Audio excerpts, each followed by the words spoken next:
제 이름은 강윤정. 올해 51살입니다. 수원에서 작은 국밥집을 운영하고 있죠. 남들은 그저 시장통에서 일하는 천안 밥집 아줌마라 부르지만 저는 이 두 손으로 우리 가족의 삶을 지켜냈습니다. 그날도 새벽 3시에 일어나 시장을 돌며 가장 신선한 재료들을 골랐습니다. 손에는 칼자국과 물집으로 가득했지만 마음만은 단단했습니다. 오늘은 시어머니 칠순 잔칫날. 며느리로서 마지막 자존심을 걸고 상을 차렸죠. 갈비찜은 뼈 사이 기름을 제거하며 고르고 도토리 묵은 맨손으로 정성스레 썰어냈습니다. 김치는 특히 공들였어요. 우리 가게 대표 메뉴이자 제 인생의 상징이니까요. 배추 절이는 시간, 양념 배합, 숙성 온도까지 단 하나도 허투루 하지 않았습니다. 잔칫날 아침, 저는 한복을 곱게 차려입고 음식이 담긴 쟁반을 조심스레 들고 시댁에 도착했습니다. 시어머니, 최말순 여사께 고개 숙여 인사를 드렸죠. 어머니, 칠순 진심으로 축하드립니다. 오래오래 건강하세요. 그 말에 시어머니는 잠시 웃으셨지만 이어진 말씀에 마음이 무거워졌습니다. 고생했네, 윤정아. 냄새나는 국밥집에서 일하다가도 이런 날은 멀끔하구먼. 그저 웃으며 넘겼습니다. 그래도 오늘만큼은 좋은 날이니까요. 그런데 그때였습니다. 현관문이 열리며 하얀 승무원 유니폼을 입은 여자가 들어섰습니다. 긴 생머리를 단정히 묶고 명품 가방을 든 채 당당한 걸음으로 거실로 들어온 그녀. 시어머니의 딸, 제 시누이 한지민 씨였습니다. 시어머니는 환하게 웃으며 반겼죠. 아이고, 우리 지민이 왔구나.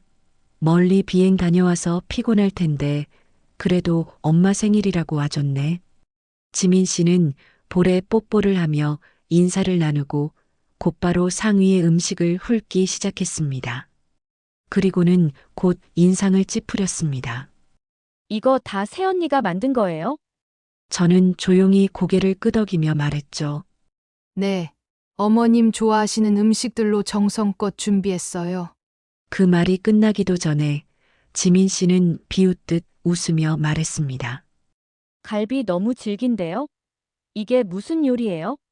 엄마가 이런 거 드시면 체하겠어요. 그 순간 가족들 사이로 정막이 흘렀고 저는 애써 웃으며 말했습니다. 김치는 아가씨 입맛에 맞을까 해서 특별히 담갔어요. 그러자 그녀는 차가운 눈빛으로 저를 바라보다가 김치 접시를 집어들었습니다. 그리고는 망설임 없이 제 뺨에 던졌습니다. 시큼하고 매운 김치 국물이 얼굴을 타고 흘러내렸고 그 순간 온몸이 얼어붙는 듯 했습니다. 주인은 정적에 휩싸였고 시어머니는 아무 말 없이 고개를 돌렸습니다. 그 누구도 저에게 괜찮냐고 묻지 않았습니다. 그리고 그 순간 저는 마음속에서 무언가가 깨지는 소리를 들었습니다. 20년을 참아온 제 인내가 그 모욕적인 김치 한 접시에 산산이 부서졌습니다. 이야기 시작 전 구독과 좋아요는 이 이야기의 결말을 들은 후에 눌러주셔도 좋습니다. 단 끝까지 보신다면 분명 손이 가실 거라 자신합니다. 그럼 시작합니다. 고맙습니다. 그날 집으로 돌아오는 길 저는 거울을 보지 못했습니다. 뺨에 남은 김치 자국보다 더 선명하게 남은 건 가족이란 이름으로 당연하게 받아야 했던 멸시였습니다. 세수를 하고 나니 손등에 배인 고춧가루 냄새가 진하게 남아 있었습니다. 그 순간 문득 20살 무렵 남편을 처음 만났던 날이 떠올랐습니다. 그는 말이 적고 조용한 사람이었지만 누구보다 진심 어린 눈을 가진 남자였습니다. 윤정 씨, 난 당신만 있으면 돼요. 우리 함께라면 못 이룰 게 없어요. 그 말에 저는 모든 걸 걸었습니다.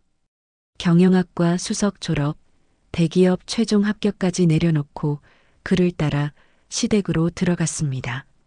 처음엔 모두가 반겼습니다. 어머니는 우리 집 살림을 맡아줄 든든한 며느리가 들어왔다며 사람들 앞에서 제 손을 꼭 잡아주셨습니다. 하지만 남편 사업이 기울기 시작하면서 상황은 달라졌습니다. 여보, 미안해. 우린 다 망했어. 그 한마디에 제 인생도 함께 내려앉았습니다. 무너지는 가게를 붙잡은 건 결국 저 혼자였습니다. 아이 학원비, 시어머니 병원비, 카드값과 연체된 대출금까지 손에 잡히는 건 아무것도 없었습니다. 그래서 저는 시장통 구석에 허름한 가게 하나를 얻었습니다. 윤정인의 국밥집. 국밥 한 그릇 팔아 하루를 버티는 그 장사는 제 인생 마지막 자존심이었습니다. 새벽 4시에 일어나 재래시장을 돌며 재료를 사고 밤늦게까지 국물을 우려냈습니다. 손님 한 명이 밥을 다 비우고 나가며 맛있어요. 한마디만 해줘도 그날은 울지 않고 잠들 수 있었죠. 하지만 그런 저를 시댁은 알아주지 않았습니다. 아직도 그 냄새나는 시장에서 장사하세요? 지민 씨의 그 말에 저는 매번 웃으며 대답했습니다. 네, 아가씨. 덕분에 어머님 약값도 조카 학원비도 잘 챙기고 있어요. 하지만 그 웃음 뒤엔 피멍이 맺혀 있었습니다. 매번 명절이면 손에 물집이 터져도 장판 위에서 전을 부쳐도 누구 하나 고생했다 말해주는 사람이 없었습니다. 그저 당연한 며느리의 일로만 여겨졌죠. 그날 김치가 제 뺨을 때리던 그 순간, 그건 단지 음식이 아니라 20년 동안 쌓인 무시와 멸시, 침묵과 방치가 제게 날아든 것이었습니다. 그리고 그날 밤 저는 결심했습니다. 더는 참지 않겠다고. 내가 어떤 삶을 살아왔는지, 내 손이 얼마나 값지고 단단한 것인지 이젠 내가 증명할 차례라는 것을요. 그 다음 날부터 저는 더욱 독하게 마음을 먹었습니다. 시장 한켠 비좁고 후미진 자리에 위치한 국밥집. 간판은 중고 목수에게 반값에 부탁했고 주방 기구는 모두 중고로 맞췄습니다. 하지만 제 마음만큼은 새 것보다 더 단단했습니다. 처음엔 하루 손님이 3명도 채 되지 않았습니다. 가게가 좁고 허름하다는 이유로 그냥 지나치는 사람들이 많았죠. 하지만 저는 매일 새벽 시장에서 좋은 재료를 사왔고 정성껏 국을 끓였습니다. 김치는 언제나 당일 담근 것만 내놨고 국밥에 들어가는 고기는 매일 정육점에서 상태 좋은 걸로만 골랐습니다. 손은 거칠어지고 손목엔 파스가 붙었지만 누구보다 뿌듯했습니다. 내가 우리 가족을 지키고 있다는 자부심, 그 하나로 버틸 수 있었죠. 어느 날 처음으로 단골이 생겼습니다. 늘 무뚝뚝하게 식사만 하던 중년 아주머니 한 분이 계산하며 조용히 말하셨죠. 사장님, 국밥 참 좋네요. 자주 올게요. 그 한마디에 저는 가게 뒷문으로 들어가 펑펑 울었습니다. 인정받는 기분, 이해받는 느낌. 그게 그렇게도 간절했나 싶더군요. 그 이후 소문이 조금씩 퍼지기 시작했습니다. 시장 상인들이 점심시간마다 들렀고 근처 사무실 직원들도 도시락을 주문하기 시작했습니다. 국밥에 얹은 깍두기 하나, 된장찌개 국물 한 모금까지도 손님들은 진심으로 맛있다고 말해주었습니다. 그러던 어느 날 작은 지역 방송에서 숨은 맛집 코너에 제 가게를 소개해 주었습니다. 방송 이후 손님은 폭발적으로 늘었고 김치만 따로 팔아달라는 요청도 들어오기 시작했죠. 그때 저는 처음으로 사업이라는 걸 고민하기 시작했습니다. 이 맛을 브랜드로 만들 수 있지 않을까? 밤마다 장부를 정리하고 손님들의 피드백을 노트에 적으며 김치 레시피를 더욱 정교하게 다듬었습니다. 소금 비율, 절이는 시간, 숙성 온도까지 매번 기록하며 최적의 맛을 찾아갔습니다. 제가 자주 하던 말이 있습니다. 김치는 정직한 음식이에요. 담근 사람의 마음이 고스란히 배거든요. 그 정직한 마음으로 저는 하루하루를 버텼고 결국 윤정인의 국밥집은 시장에서 가장 손님 많은 가게가 되었습니다. 그리고 저는 더 이상 시댁의 무시가 두렵지 않았습니다. 제가 제 두 손으로 이뤄낸 성취가 그 무엇보다 당당했기 때문입니다. 윤정인의 국밥집이 조금씩 입소문을 타면서 시장 사람들의 부름도 달라졌습니다. 사장님, 김치 좀 따로 팔면 안 돼요? 윤정 씨, 도시락도 해보는 거 어때요? 그때마다 저는 손사래를 쳤습니다. 아직은 제 몸 하나로 감당하기에도 벅찼으니까요. 하지만 마음 한켠엔 꿈이 자라나고 있었습니다. 이 김치로 뭔가 더 할 수 있지 않을까? 그 무렵 작은 창업 박람회에 나가게 됐습니다. 시장 상인회에서 추천해 준 덕분이었죠. 행사장에서 제가 만든 반찬과 김치를 소개했는데 뜻밖에도 한 식품 유통업체 관계자가 말을 걸어왔습니다. 이 김치 직접 담그신 거예요? 맛이 참 깊네요. 혹시 납품 생각은 없으세요? 그 말에 저는 당황했지만 그날 밤 잠을 이루지 못했습니다. 그 사람의 말이 자꾸 귓가에 맴돌았거든요.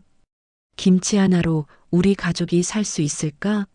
아니, 내가 살아갈 수 있을까? 그 후로 저는 김치 레시피를 더욱 정교하게 다듬기 시작했습니다. 매일 밤 레시피 노트를 꺼내 절이는 시간, 속재료 비율, 숙성 온도를 체크하고 또 체크했죠. 김치 냄새가 온 집안에 배어도 개의치 않았습니다. 어느 날 정육점 사장님이 말씀하셨습니다.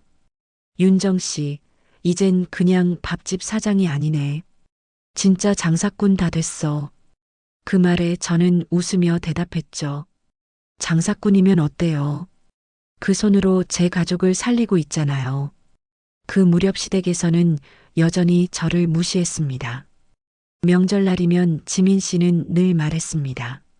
새언니, 아직도 그 시장 통해서 장사하세요? 엄마는 창피해서 사람들한테 말도 못하세요. 그럴 때마다 저는 꾹 참고 대답했죠. 그래도 덕분에 어머니 약값은 제가 내고 있어요. 그러면 지민 씨는 꼭 비웃었습니다. 돈 좀 번다고 생색내지 마세요. 우리는 평생 깨끗한 손으로 일했어요. 시장 바닥 기름 묻은 손이랑은 다르잖아요. 그 말에 가슴 한쪽이 저릿했지만 저는 고개를 숙이며 다시 조용히 전을 부쳤습니다.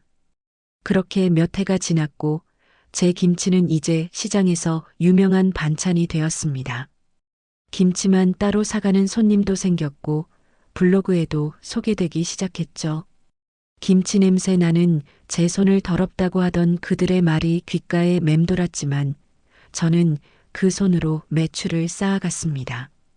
그 손은 천박한 손이 아니었습니다. 제 삶을 일으킨 손이었고 가정을 지켜낸 손이었습니다. 윤정인의 국밥집이 바빠질수록 제 노트엔 글씨가 더 많이 적히기 시작했습니다. 김치 레시피부터 손님 반응, 재료 원가, 판매 단가까지 작은 장부 한 권이 어느새 제 인생의 지도처럼 느껴졌습니다. 어느 날 단골 손님이 이런 말을 했습니다. 사장님, 김치 사가려는 사람 진짜 많아요. 그냥 브랜드 내보시는 건 어때요? 그 말이 제 마음에 불을 지폈습니다. 그렇게 윤정푸드라는 이름을 붙인 작은 브랜드를 만들게 됐죠. 소소하게 시작한 김치 판매는 택배 주문으로 번졌고 시장 인근 마트에도 납품을 시작했습니다. 본격적인 사업이 되기 시작하자 저는 전문가를 만나 세무 상담도 받고 가맹 사업에 대한 교육도 들으며 하나하나 배워 나갔습니다. 어렵고 낯선 단어들에 머리가 지끈거릴 때도 있었지만 포기할 수 없었습니다. 이건 제 손으로 만든 제 인생이었으니까요. 그 무렵부터 저는 서류를 정리하기 시작했습니다. 단순한 기록이 아니라 제가 이 집을 위해, 이 가족을 위해 살아온 시간의 증거를 모으는 일이었죠. 매달 시어머니 통장에 송금한 생활비 내역, 병원비 입금 확인서, 남편 카드 대납 영수증, 지민 씨 유학비 대납 기록까지 저는 모조리 출력해 바인더에 정리했습니다. 처음엔 그저 혹시라도 필요할까 싶어서였지만 점점 마음이 달라졌습니다. 언젠가 이게 내 손을 지켜줄 날이 올지도 몰라. 그러던 중 지민 씨가 저를 비웃으며 했던 말이 다시 들렸습니다. 우리는 평생 깨끗한 손으로 일했어요. 엄마는 요즘 언니 얘기만 나와도 얼굴을 못 드세요. 그 말에 저는 차마 대꾸하지 않았습니다. 대신 그날 밤 서류 정리한 맨 앞장에 이렇게 써넣었습니다. 이 손은 천박한 손이 아니라 가족을 지켜온 손이다. 그 문장을 써넣는 순간 제 마음 어딘가가 단단히 다져졌습니다. 이제 이 손으로 그들의 눈앞에 증명할 날을 준비하자고 다짐했습니다. 시어머니의 칠순이 다가온다는 소식을 들었을 때 제 마음은 이상하리만치 고요했습니다. 남편은 조심스럽게 말했죠. 윤정아, 이번엔 그냥 식당에서 음식 주문하자. 당신 너무 바쁘잖아. 그 말은 배려였을 겁니다. 하지만 저는 고개를 저었습니다. 아니야. 이번만큼은 내가 준비할게. 마지막 일지도 모르니까. 남편은 말없이 고개를 끄덕였고 저는 조용히 주방으로 향했습니다. 식당 일을 병행하면서 잔치상을 준비하는 건 고된 일이었지만 마음만큼은 단단했습니다. 시어머니가 좋아하시는 갈비찜, 도토리묵, 잡채, 과일, 떡, 그리고 김치까지 모든 음식을 직접 준비하기로 마음먹었습니다. 수원 도매시장을 새벽마다 돌며 재료를 골랐고 친정엄마에게 부탁해 농사지은 쌀도 받았습니다. 손목은 붓고 어깨엔 파스를 덕지덕지 붙였지만 국물을 고우면서 김치를 담그는 그 시간만큼은 이상하게도 평온했습니다. 그날 밤 주방엔 음식 냄새가 가득했고 냉장고는 정성으로 가득 찬 반찬들로 채워졌습니다. 저는 쟁반 위에 김치통을 보며 조용히 말했습니다. 이번만큼은 나를 무시하지 못할 거예요. 잔칫날 아침 저는 정갈하게 한복을 입고 상을 챙겨 시댁으로 향했습니다. 집안 거실에는 이미 상이 반쯤 차려져 있었고 시어머니는 곱게 화장한 채 앉아 계셨습니다. 윤정아, 고생 많았지? 냄새나는 식당에서 일하다 보니 이젠 손이 좀 익었네. 그 말에 마음 한켠이 쓰렸지만 저는 그저 웃으며 대답했습니다. 어머니, 생신 진심으로 축하드립니다. 오래오래 건강하세요. 잔치상이 거의 다 차려질 무렵 현관문이 열리고 또각또각 구두 소리와 함께 한지민 씨가 들어섰습니다.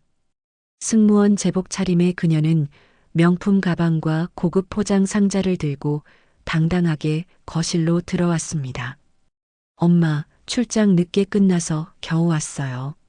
시어머니는 반가운 듯 일어나며 지민 씨 손을 붙잡았습니다. 아이고, 우리 지민이 고생했구나. 멀리서도 엄마 챙기러 와주고. 지민 씨는 웃으며 자리에 앉았고 곧 상위의 음식들을 훑기 시작했습니다. 이거 다 새언니가 만든 거예요? 제가 고개를 끄덕이며 말했습니다. 네. 어머님 입맛에 맞춰서 준비해봤어요. 지민 씨는 조용히 갈비를 집어 한 입 먹더니 휴지에 뱉으며 말했습니다. 질기네요. 이게 무슨 음식이에요? 엄마가 이런 걸 드셔도 돼요? 순간 거실이 조용해졌고 저는 당황한 채 말했습니다. 김치는 아가씨 입맛에 맞게 특별히 담갔어요. 그 말이 끝나기 무섭게 지민 씨는 김치 접시를 들더니 그대로 제 얼굴에 던졌습니다. 붉은 김치 국물이 뺨을 타고 흘러내렸고 모든 소리가 멈춘 듯한 정적이 거실을 덮었습니다. 그 누구도 입을 열지 않았습니다. 시어머니는 시선을 피했고 남편은 고개를 숙였습니다. 그 순간 저는 깨달았습니다. 이 집에서 내가 지켜온 20년은 그들에게 단 한 번도 고마운 시간이 아니었다는 걸. 거실 한복판, 김치 국물이 흘러내리는 뺨을 닦으며 저는 조용히 일어섰습니다. 누구도 제게 괜찮냐고 묻지 않았습니다. 시어머니는 입술을 꾹 다물고 고개를 돌렸고 남편은 그저 땅만 바라보고 있었습니다. 그 순간 제 안에서 무언가가 완전히 부서지는 소리가 났습니다. 자존심도 기대도 희망도 모두 산산이 깨어졌습니다. 하지만 눈물은 흐르지 않았습니다. 그 대신 손이 움직였습니다. 저는 조용히 가방을 열고 그 안에서 바인더 하나를 꺼냈습니다. 손때 묻은 회색 서류철이었습니다. 지민 씨는 눈을 가늘게 뜨고 물었습니다. 그건 또 뭐예요? 저는 묵묵히 서류철을 열고 첫 장을 꺼내 들었습니다. 이건 사업자 등록증이에요.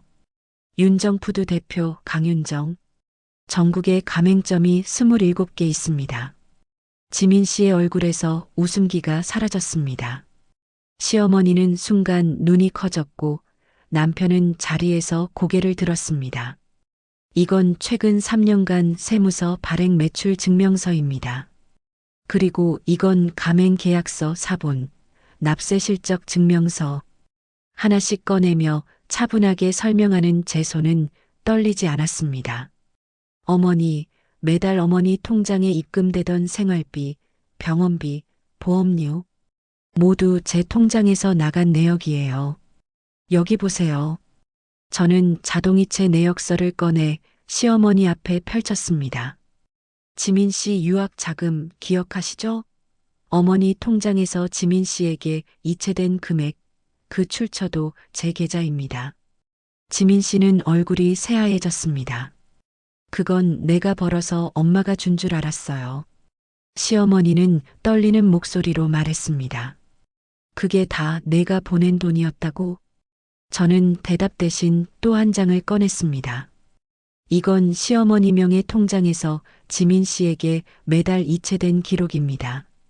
그리고 이건 그 이체권에 대해 제가 법률 상담을 받은 서류입니다. 순간 공기가 멈춘 듯 했습니다. 지민 씨는 자리에서 벌떡 일어나 외쳤습니다. 이거 다 조작이에요. 엄마, 새언니가 우리 사이 이간질하려고. 하지만 시어머니는 떨리는 손으로 서류를 넘겨보고 있었습니다. 입술이 파르르 떨렸고 손등의 핏줄이 붉어졌습니다. 지민아, 이게 정말이야? 엄마 통장에서 몰래 돈을 빼간 거니? 지민 씨는 아무 말 없이 고개를 숙였고 거실은 숨소리 하나 없이 고요해졌습니다. 그 누구도 저를 향해 손을 뻗지 않았습니다. 그 순간 저는 알았습니다. 이 가족은 제가 땀으로 지켜낸 20년을 단 한순간도 진심으로 받아들이지 않았다는 것을. 그 정적 속에서 저는 마지막 장을 꺼냈습니다. 그건 이혼 서류였습니다. 깔끔하게 정리된 서류엔 제 이름과 남편의 이름, 그리고 4일남만이 남아 있었습니다. 남편은 그 서류를 보는 순간 고개를 들었습니다. 윤정아, 이건. 저는 담담하게 대답했습니다. 더는 이 집에서 나 자신을 잃으며 살 수 없어요. 당신은 한 번도 날 지켜준 적 없잖아요. 남편은 할 말을 잃은 듯 고개를 떨궜고 시어머니는 떨리는 손으로 의자에 몸을 기댔습니다. 정말 이혼까지 하겠다는 거니? 예. 이제 제 인생에서 천박한 며느리는 없습니다. 지민 씨는 무릎 위에서 손을 덜덜 떨고 있었습니다. 엄마, 난 그냥 잠깐만 빌린 거야. 다 갚으려고 했다고. 그러자 시어머니가 처음으로 소리쳤습니다. 지민아, 너 그동안 나 몰래 이런 짓을 했다는 거니? 내가 아껴둔 노후 자금이야. 지민 씨는 고개를 들지 못했고 거실엔 다시 침묵이 흘렀습니다. 그 속에서 저는 조용히 말했습니다. 그날 제 뺨을 때린 건 김치가 아니었습니다. 20년을 믿어온 가족의 손이었죠. 남편은 입술을 달싹였지만 아무 말도 하지 못했습니다. 저는 가방에 서류를 넣고 마지막으로 주변을 둘러보았습니다. 상 위에 차려진 음식들은 아무도 손대지 않았고 김치 국물이 마른 제 뺨은 여전히 따가웠습니다. 저는 조용히 말했습니다. 이제 저는 이 집을 떠납니다. 더 이상 이 식탁에 저를 바치지 않겠습니다. 그 말에 남편이 벌떡 일어났습니다. 윤정아, 제발. 우리가 다시 시작할 수는 없을까? 지금이라도 내가. 저는 고개를 저었습니다. 늦었어요. 제가 참아낸 20년은 이제 당신이 사과한다고 해서 되돌릴 수 있는 시간이 아닙니다. 그 말에 남편은 그대로 무너져 의자에 주저앉았고 시어머니는 두 눈을 감은 채 조용히 눈물을 흘렸습니다. 그 누구도 저를 붙잡지 않았고 그 누구도 끝까지 제 편이 아니었습니다. 저는 그 집을 나서며 속으로 되뇌었습니다. 이제는 내 이름으로 살아간다. 누군가의 며느리가 아닌 강윤정이라는 이름으로. 며칠 뒤 이혼 서류가 법원에 접수되었다는 확인 문자를 받았습니다. 남편은 별다른 말 없이 도장을 찍어 변호사를 통해 서류를 보내왔고 그 순간 저는 묘한 고요함에 휩싸였습니다. 눈물이 날 줄 알았지만 이상하리만큼 아무 감정도 들지 않았습니다. 오히려 마음 한켠이 시원하다는 생각까지 들더군요. 그건 단순한 종이 한 장이 아니라 20년을 버텨온 제 삶의 끈을 제가 직접 끊어낸 증거였으니까요. 그날 이후 저는 매일 아침 6시에 시장이 아닌 사무실로 향합니다. 지금 제 명함에는 윤정푸드 대표이사 강윤정이라는 이름이 적혀 있습니다. 회의실에서 가맹점 현황을 보고받고 상품 기획회의를 주도하며 전국 지점에서 올라오는 보고서를 검토합니다. 불과 몇 년 전까지 손에 김치 양념을 묻히고 있던 제가 이제는 수십 명의 직원과 거래처를 책임지는 사람이 된 것이죠. 처음엔 어색했던 정장 차림도 이제는 익숙해졌고 제 책상 위엔 고깃국 냄새 대신 매일 신선한 꽃 한 송이가 놓입니다. 그건 제가 저 자신에게 주는 작은 선물입니다. 윤정아, 오늘도 잘 살아내고 있어. 시댁에선 그날 이후로 연락이 없었습니다. 들려오는 이야기로는 시어머니는 동네 친구들과의 관계가 끊겼고 지민 씨는 병원에서 사직서를 냈다고 했습니다. 생활비가 끊기자 곧 관리비 체납, 보험료 연체 통지가 이어졌다고도 들었습니다. 그 모든 이야기를 들으며 저는 조용히 김치를 담갔습니다. 매운 고춧가루 향 속에 지난 시간을 묻고 무채를 버무리며 다시 한번 삶을 버무렸습니다. 김치 속에는 제 눈물도 분노도 희망도 모두 들어 있었지만 이제는 그것들이 사람들에게 위로가 되어주고 있었습니다. SNS에선 윤정푸드 김치 먹고 울었다는 댓글이 달렸고 창업 강연 요청도 들어오기 시작했습니다. 누가 알았을까요? 천박하다고 욕먹던 이 손이 누군가의 인생을 살리는 손이 될 줄은. 그날은 유난히 비가 많이 오는 날이었습니다.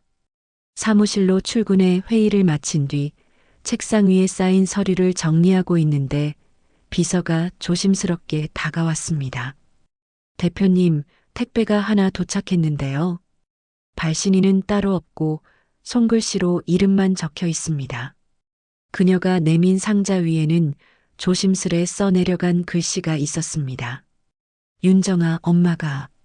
잠시 손이 멈췄습니다. 조심스럽게 상자를 열어보니 안에는 소박한 수건 한 장과 함께 편지 한 통이 들어 있었습니다. 윤정아, 내가 떠난 뒤 엄마는 혼자서 밥을 해봤단다. 갈비찜도 잡채도 김치도 따라해 보았지. 그런데 아무리 재료가 같아도 내 손맛이 나질 않더라. 그제야 알았다. 내 며느리 손은 천한 게 아니었다는 걸. 편지를 읽는 동안 저는 한참 동안 아무 말도 하지 못했습니다. 그 안에는 후회와 회한, 그리고 늦은 사과가 담겨 있었습니다. 엄마가 어리석었단다. 너무 늦었지만 혹시라도 엄마 목소리 한번 들려줄 수 있을까? 그냥 그렇단다. 그날 밤 저는 편지를 품에 안고 잠이 들었습니다. 눈물이 흐르지도 않았고 감정이 북받치지도 않았습니다. 단지 오랜 시간 굳어있던 마음 한켠이 살짝 녹아내리는 듯한 느낌이었습니다. 며칠 후 작은 상자 하나를 준비해 시댁 주소로 보냈습니다.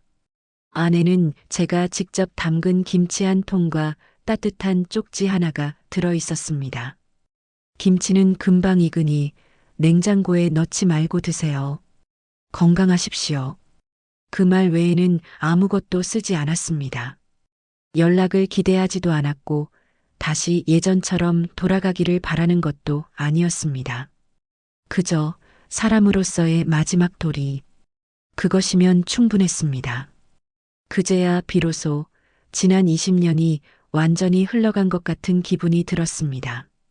시간이 흐르며 윤정푸드는 더 많은 사람들의 식탁 위에 올라가기 시작했습니다. 김치 하나로 시작된 작은 꿈이 이제는 전국 여러 지점과 가맹점을 가진 브랜드가 된 것이죠. 그러던 중 한 지역 여성센터에서 강연 요청이 들어왔습니다. 한 가정의 며느리에서 수십 가정을 책임지는 CEO로. 처음엔 망설였습니다. 제 이야기가 누군가에게 도움이 될 수 있을까 싶었거든요. 하지만 막상 강연을 시작하자 조용히 고개를 끄덕이며 듣고 있는 많은 여성들의 눈빛에서 과거의 제 모습이 보였습니다. 저도 한때는 냄새난다고 손가락질 받던 장사꾼이었습니다. 하지만 그 손으로 가족을 먹이고 지켜냈고 결국 제 삶을 되찾았습니다. 말을 이어가는 동안 몇몇 여성들이 조용히 눈물을 훔쳤습니다. 그날 강연이 끝나고 한 중년 여성이 제 손을 꼭 잡았습니다. 대표님 덕분에 다시 용기 낼 수 있을 것 같아요. 저도 제 이름으로 살아보고 싶어요. 그 말에 저는 처음으로 제 이야기가 누군가의 삶을 바꾸고 있다는 걸 실감했습니다. 그 후 윤정푸드는 여성 자영업자 창업 지원 프로그램을 만들었습니다. 혼자서 반찬 가게를 하던 분, 작게 국수 장사를 하던 분, 시장에서 좌판을 펴던 분들이 하나둘 모여 브랜더 교육을 받기 시작했죠. 그들을 볼 때마다 저는 그랬습니다. 당신들의 손은 절대 천하지 않아요. 그건 삶을 일으키는 손이에요. 그 한마디에 눈시울이 붉어지는 사람들. 그 눈빛에서 저는 알 수 있었습니다. 우리가 서로를 위로하며 다시 살아가고 있다는 것을. 그리고 저는 확신했습니다. 이제 제 이야기는 저만의 것이 아니라는 걸. 수많은 윤정들의 이야기라는 것을요. 가끔은 조용한 새벽 식탁에 앉아 김치전을 부쳐 먹습니다. 익숙한 고소한 냄새가 부엌을 가득 채우면 문득 그날의 장면들이 떠오르곤 합니다. 김치가 뺨을 때리던 소리, 외면하던 눈빛들, 그리고 침묵 속에서 꺼내든 서류철. 하지만 이제는 그 기억마저도 저를 흔들지 못합니다. 왜냐고요? 그날 이후 저는 더 이상 누군가의 며느리가 아닌 제 이름으로 살아가는 사람이 되었으니까요. 사람들은 묻습니다. 그렇게까지 해서 얻은 자유, 행복하신가요? 그 질문 앞에서 저는 늘 한참을 멈춥니다. 그리고 생각하지요. 정말 나는 지금 행복한 걸까? 행복. 그 단어는 때때로 내가 얼마나 참고 견뎠는지를 떠올리게 만듭니다. 하지만 저는 지금 행복합니다. 제가 만든 김치를 먹고 웃는 사람들, 제 이야기를 듣고 울던 여성들이 다시 일어서는 모습을 볼 때마다 저는 비로소 제 인생을 잘 살아왔다고 느낍니다. 이제 저는 누군가의 뒷모습이 아니라 앞에서 길을 비춰줄 수 있는 사람이 되었습니다. 그리고 언젠가 저처럼 조용히 삶을 버무리고 있는 누군가가 제 이야기 속에서 작은 용기를 얻길 바랍니다. 오늘 제 이야기를 끝까지 들어주셔서 진심으로 감사합니다. 강윤정의 여정을 함께 하시며 어떤 마음이 드셨는지 궁금합니다. 혹시 이 이야기가 마음에 드셨다면 구독과 좋아요 한번 눌러주시면 큰 힘이 된답니다. 고맙습니다.